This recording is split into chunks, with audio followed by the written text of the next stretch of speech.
that there's an element that's coming through for me about how digital evolution is not really about the technology.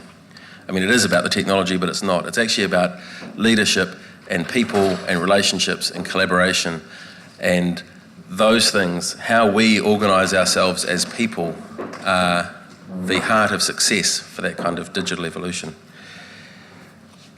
I'm keen to see how today turns out. We've got some great stuff on the program. When we used to think about, buying technology, we were always worried about what the supplier was, who they were. Don't just evaluate the supplier, evaluate the community that you're about to be part of, because you're about to be part of that community for the next 10 years. And is that community one that's going to have the right longevity and sustainability going forward? So when we went to market, we went in with a fixed price per supplier. We said we will pay up to this amount.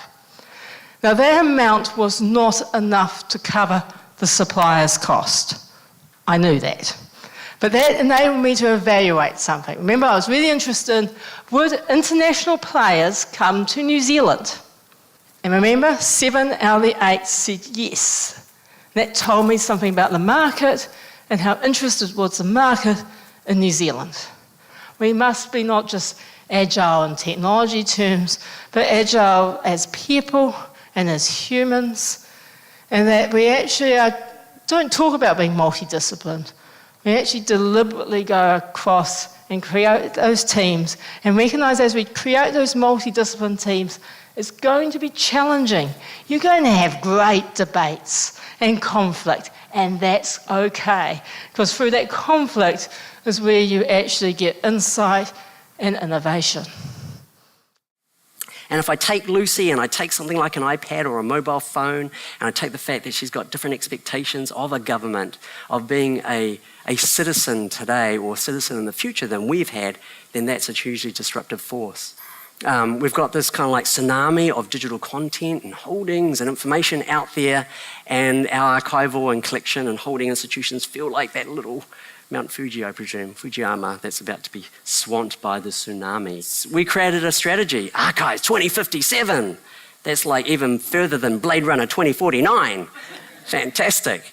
And it's got 3 key themes, which I'll just touch on here. Taking archives to the people is all about meeting that digital disruption front on, about expanding our channels away from being points of presence and merely places that you have to go to. I mean, we'll still have some of those, but it's about opening up channels interactively and digitally for our customers and ensuring that our commitments to iwi and Māori are much, much better aligned with Te Tiriti and Kaupapa Māori. We also have a theme around upholding transparency, and this is really the idea that accountability and transparency comes from the moment that records are created, not after 25 years when they're transferred to us, but from the very moment that they're created in a public office or an agency. And how do we ensure that they can be accessed as soon as possible, maybe from the point of creation, if we're lucky.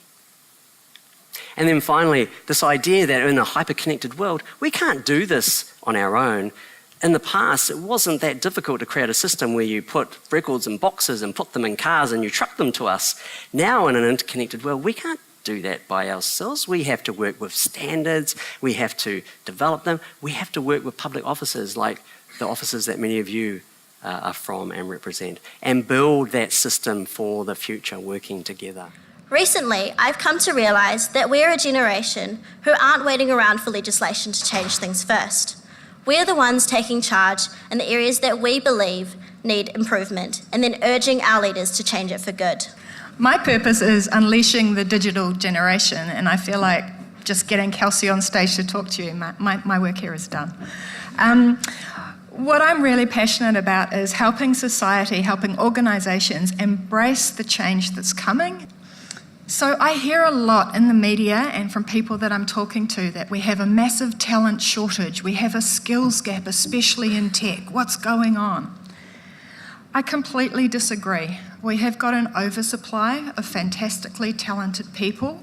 They're coming through our education systems or they're in a different career. We have a massive shortage of opportunity to bring entry-level people in and train them up. Trust me, they can be highly valuable extremely quickly. We have no tech talent shortage in New Zealand. Some people freak out about hiring millennials because their office isn't quite right. You know, we need to have beer o'clock, beanbags, and foosball tables.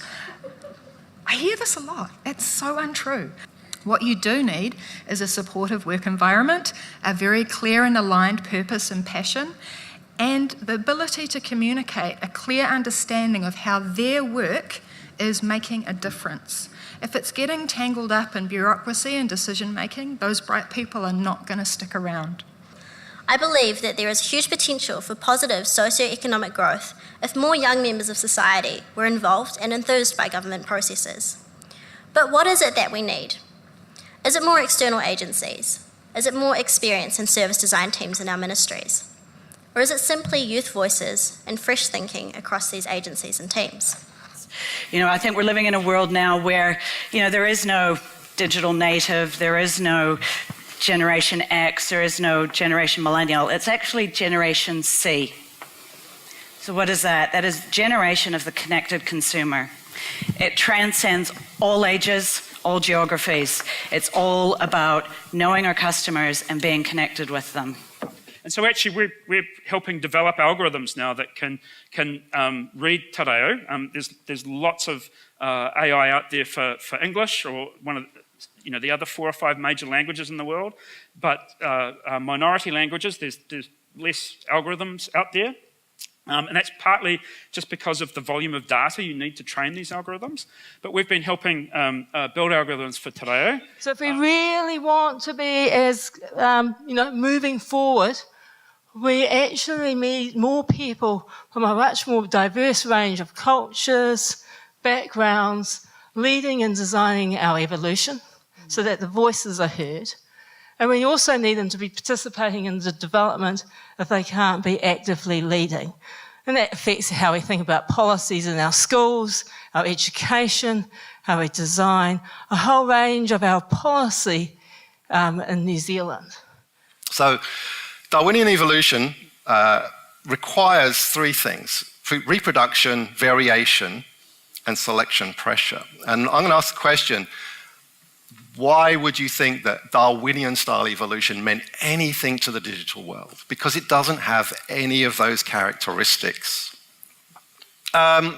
Change within these areas doesn't progress by reproduction. It progresses by paying attention to what customers want and just changing your system to make it to match.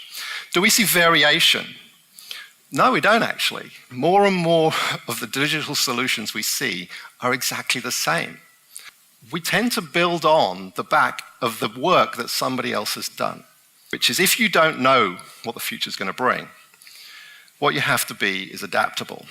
So you have to have capability to respond to changes in the environment. And this is where this poor guy doesn't succeed, because as soon as this bit of forest gets logged, this chap goes extinct. Technology is not fixing one of the most fundamental issues in our society. It's actually making it much worse. And this is inequality.